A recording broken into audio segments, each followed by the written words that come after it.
Welcome back to Swoop Luke. We'll be looking at Craig McRae's presser right after main training on Thursday.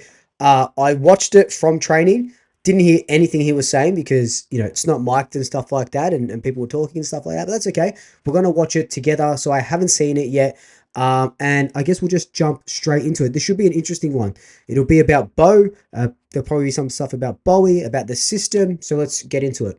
Craig, how have you processed the week and moved on from the Hawthorn game to tackling Adelaide? Yeah, well, we've had a bit more time to sit in it. The last couple of weeks have been short turnaround, so this one's been a bit more deliberate and Something that no one talks about, and I talked about it in my preview for the Adelaide game.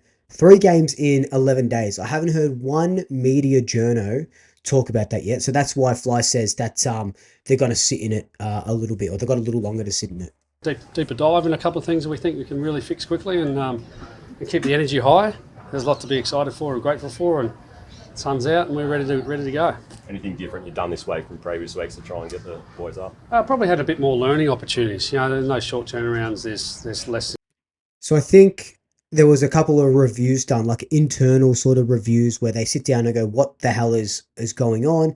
And we are able to do that now because we've got that big 9-day break that we can. Like Craig McRae just said, we can sit in it a little bit more. There can be more meetings. When it's a 5-day turnaround, you're barely doing those. You're barely training. So that's going to be a real positive. Inclination to sort of hang on to the past and just get moving. We've had a chance to go back and look at a couple of things that we're not connecting in regards to, whether it's ball movement or system, and drill down on that stuff. You've spoken about a few key players being sore as a longer break helped in that regard. I don't know if I said that, did I? Nick Dacos being a bit sore at times, being a bit banged up. No, he didn't train last week. That's real, but with a 5-day turnaround. Yeah. So I still think Nick Dacos is a little bit injured. He looked great this week, and I hope that turnaround really helps him out. But he didn't look himself against Hawthorn. There was that sort of neck issue going on. So hopefully he can get back to the Nick Dacos best. But in saying that, there were a lot of players that were down, so we can't just pick and choose one keep player. Your Ferrari's nice and ready to go. So no, I think we're physically in good shape. What's the main focus, Fly? Is it your defence? Is it the connection between your forward 50? Yeah, I think that's probably the biggest thing we've drilled down on is our connection in. And that's exactly what I said in my Thursday training video. If you haven't seen it, go and watch that. I posted it this morning. This was the most connected that I've seen Collingwood at training. And like I said, it might have been confirmation bias, but it did look the most connected that we've looked in a while. Lots of people talking, lots of people sort of pointing and getting into the right position. So that looks like that they've worked on that all week, and it's hopefully pays dividends on Saturday. System. I said that post-game. We have a great system that we trust, and it's been evident for all our fans to watch for a number of years now that doesn't matter who plays, that we trust that this guy's going to be in the right position, and then the level of effort and fight. System. All comes back down to system. I talked to Fly after training just to say hi, and he goes to me, trust the system. And when the coach tells you to trust the system, we've drilled down on the system this week and shown how what we think is reasonably easy to fix stuff. Come on, you're just standing there, just come over here, you see the difference in that. In defence and offence. So connection's been a big word this week. Bobby Hill and Why? It's interesting. I think it's a good question. If we probably knew that, we probably wouldn't be in the first place. But there's a level of, whether it's like a trust at times, the players doing their role. I've got to go do a little bit more. I'm not sure.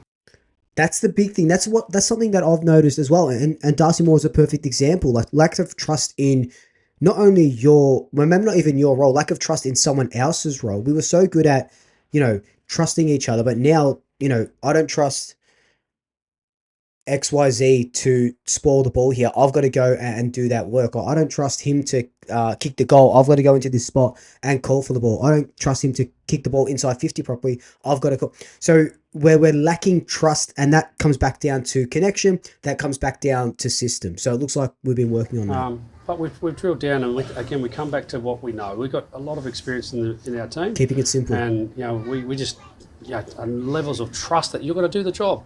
You're going to be in the right position when we need you in offence and defence and other parts. And so we kept coming back to that word, trust as well. Do you think Bobby Hill and Bo McCreary will play? Well, Bo will definitely play. Love that. We missed him so much. We missed Bo so much, and just his speed and the way he can, beat in a couple of centre bounces and just running out of there. Like we saw it against Fremantle. And if you want to bring the pressure pies back, Bo is that guy, and he's trained well for the last couple of weeks. So it's good to see that he's back, and hopefully he stays on the park until we win that grand final. Ready to go, going back to Adelaide, and looking forward to getting him back in the team. And Bobby will have a bit more of a deeper dive in match committee in about half. I don't think Bobby's playing. So I'm recording this at 1 o'clock. I don't think Bobby's playing at all, especially after that saying, yeah, Bo's definitely playing. Oh, Bobby, we might have to go back and see. But I said that on Tuesday, that they had that really big about 10-minute chat right at the end of training, and I thought that's what they were talking about. Like, you're just not ready to go. It's you want your best 23 on the park all the time, but I guess they just don't trust Bobby is fit enough or something. There's definitely something going on there. Half an hour's time, way up loads, way up his training today was fantastic, and other areas of what the team needs this week. How's Jeremy? Really good. Yeah, he's going through protocols. Good news at about the right Jeremy. rate, so we're anticipating all going to plan. He'll be available next week. Beautiful. How much? I mean, the impact of him is enormous. He's just so versatile, whether he's on ground or in the air. How do you think the absence of him against a star-studded three-pronged forward line changes things? Well, yeah, talking about in the past and the future, but reality of what he's been for us is a lot of glue for our defence, but we can't rely on one. See, and something else that I said as well that I've noticed is Jeremy Howe is that general down back. He's that, like I just said, he's that glue. He's the one that's telling players, go here, go here, go here. And you're probably saying, yeah, okay, Darcy Moore should say that. Yeah, this one should say that. Blah, blah, blah. But Jeremy Howe is just that player. That's what he does, and that's what we've been missing. Nathan Murphy was that player. We didn't have that last year. Jeremy Howe's gone into that role about halfway through last year, I reckon, when we realised that Nathan Murphy was doing that, and we just didn't have anyone to do that, anyone to take that spot over. So Howe is a big one. Howe's, especially leading into finals, Howe's going to be huge. Our system has let other parts of it down, and we got to all play a role within that. We'll weigh up a match committee whether we play tall or play smaller, and that's going to be interesting. Backline. Those decisions will be made shortly. What impact on Darcy? How much those two as a 1-2 punch are phenomenal as defenders? How much do you think the absence of Jeremy impacts Darcy? Well, These again, are you good could probably make questions. a case of a lot. This is what I've been saying. Of course, it impacts a lot that Jeremy Howe isn't down back. No evidence in recent times, you'd probably make a case. I'm watching footage with Darcy this week and last week and the week before of things that he can do better as a leader. And of course, Darcy can play better as well. And I'm not saying that Darcy Moore's form is dictated by Jeremy Howe being in and out of the team. Darcy Moore can play better, but he does play better with Jeremy Howe. He doesn't have to worry about someone else. He can trust himself. And he can lead from the front, and particularly his marking at his best is as good as anyone in the competition. So it's not punchy. We don't want to make it a one-person thing, but you've got to do your job in those systems to make others better. No doubt the skipper owned that. He was happy to... We have weekly catch-ups, so this is not something unusual. And I'm standing here wanting to get better for our fans. We want to put on a good show for them. So we're not going to stand still in terms of our want to grow, whether it's a captain, whether it's me, whether it's someone in our environment. I said that for ages. We've lived in that space for a long time, and this is no different. Are you a believer in the captain setting the tone? Someone such as Darcy? Am I a believer in the captain setting the tone? I think, as a leader, absolutely. So for me, I've got to turn up with the right amount of energy. And so I do believe that there's a level of leadership that you've got to turn up, and your energy is important around that, I think Darcy does that pretty well. I think he does turn up. I think he does lead very well, but I think that question is more alluding to if you're the captain, you shouldn't be letting a guy kick 4 goals on you. Or if you're a captain, you shouldn't be punching the ball when you should mark it. You should have that trust in yourself. So I understand that question. I understand where they're coming from because Darcy hasn't been able to do that, but I think he leads in other ways. But I think he can be better, definitely. Darcy Cameron signing new contracts during the week. Yeah, that's exciting. Boost is that for the guys? Yeah. I don't talk openly about players' contracts to the playing group because every 2 that signs, there's 2 that unsign, and I feel like I coach team, so the team's important. Connection's a big part of that. Yep. But privately, I give those guys a big hug and want to make this the best time of their life, and be driven for that. Darcy Cameron signing on is just huge for morale. Those two in particular, thoroughly deserve their extensions. 21st season for Pendles. How much of a marvel did you just keep going? Yeah, I know. If you guys watch him train, he just keeps turning up. He's incredible. He's got high energy. He's constantly engaged in meetings and trying to make us all better. So, remarkable, really, isn't it? Yeah. How important was it to get Darcy extended and just get that off his mind or plate? Yeah, well, again, I'm probably not privy to all the conversations other than supporting all our players that are out of contract. Yeah, because obviously there was all those rumours that players were unhappy because the guy that they love so much, the club wasn't doing him justice or wasn't doing his contract justice. So I'm just hoping that had a little part of why we've been playing the way we've been playing, and Darcy Cameron can just play in the one mind now. He doesn't have to split his mind, and I don't know the psychology of it all or anything like that, but it should work out in our favour now. Where I think we can, and Darcy's no exception to that. He's a glue guy. He's a locker room guy. Yeah, players the glue. feed off his energy, and he's having a great season. So in terms of relief, I'm not sure you'd have to ask him, but it's an important part for us. How much, if at all, has recent challenge or the level of challenge lit a bit of the fuse in the group this week? Well, So I don't know if you could hear that question because I was away from the microphone, but it was something like, how much is how we've been playing the last few weeks? Has that lit a fuse in the playing group? And I hope it did. I don't want to give too much away. I'll save that. Let's talk post game. Interesting. I love that. So how much has it lit a fuse? Because Craig McRae loves storylines, right? Loves storylines. How much has that? The question was, how much has that lit a fuse? And Craig's like, no, I'm going to keep this to myself. If we win, let's talk about it, and I'll tell you the storyline that we went into this Adelaide game. Because then we can actually action some things that we're trying to put in place, and that's the reality of what we're trying to do. Yeah. I can talk and say as much as I want, but let's judge our actions, and I'll be happy to answer that after the game. Judge our actions. Some close encounters. In saying that, I hope the journos do ask him that again. I hope they've put a note in their iPhone or whatever, and they do ask him this follow-up question, because sometimes post-match the questions are just so bad. So I hope this gets asked, followed up. Pros in recent times. Yeah. Why do you think you like playing them so much?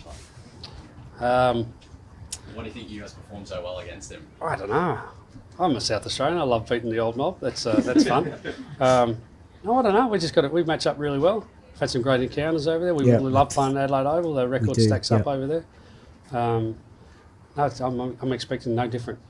How do you best use Dan Houston, the combination with Braden and Ooh, Josh? good one. Good question about Dan Houston. Something that we don't typically get. Let's see what he says here. Yeah, Isaac? Yeah, that's a constant conversation around with Dan and I, and trying to get the best out of him. High expectation, and coming to a Collingwood is difficult. Lockie Schultz found that last year. True. I think as much as I can to take some of that, that air out of that. It's just a job. We want to support our fans, but we don't go out there to not perform well. It's a challenge right now to get Dan in the right positions at the right time. I'm seeing small growth. I am. Maybe it's some of it's let go of some expectation. I think that. Look, I love Fly and I love everything that he has to say and stuff, but is it that much of a challenge? Look, I know they've got systems in place and all this sort of stuff, but you talk to any Collingwood supporter and they're pretty much saying the same thing. Josh Dacos in the middle or Josh Dacos on the wing. Let Dan Houston play the role that Josh Dacos is playing now as that running halfback. Is it as simple as that, or are we missing something? Do they want him in other sort of positions? Does, like Fly just said, is there expectation on Dan himself to be like, I need to do this, and this? Instead of doing X, Y, and Z, he just does X. But I thought it would just be so simple as just a positional change, but it seems like it isn't. Might help him as well. Is probably the only decision you're weighing up. Is there any other confirmed changes ahead of match committee? Not yet. No, we haven't confirmed that. We've had a bit more time to think about it this week, but we'll know in the next half an hour or so. Yeah. Okay, so team's been picked. More. How difficult is it being a captain? Worried about your own form, worried about your team's form? Well, I look at our game back on tape, and I'm going, okay, why are you making those decisions? I use Pendles for example. A couple of weeks ago, he's sort of like Ooh, using Pendles as an example for system. This is interesting. the most experienced player in the competition, Yeah. And he's just sort of a little bit out of position at stoppage and going, why is that happening? And then I think maybe he's trying to help others too much. And I go, all right, you just get yourself sorted and then we'll worry about others later. That's really interesting. That's really interesting that Pendles, it's again, it comes back down to that trust, comes back down to that connection that we just don't seem to have. If Pendles is getting into the wrong spots because he's trying to help someone else, sometimes I've said this, I don't think I've said this for a while, but I have said it before, where sometimes you have to be selfish. You have to play selfish football. And if you're trying to help people out, let Pendles can sort of help out, but also do his own role. And maybe Darcy's a bit doing the same. He's sort of looking around, making sure that everyone else is in the spot. No, hey, get your job done first. There we go. And this is what I mean. And Darcy and Darcy as well. He's doing the exact same thing where he's trying to help out other players where he needs to help himself out first. He needs to be selfish and trust the team. The connection of the team, it just comes down to that trust. We're not trusting each other, and you can see it for weeks. You saw it against Hawthorn. You saw it against Brisbane. We weren't trusting each other, and it was killing us. It was literally killing us. First and lead from the front. So, trying to find the reasons why we're making some of these decisions is challenging. But there's a level of hey, get your job done first, and then start to support others. I think we're really good at this at our best. Now, when you're flying on an aeroplane, right?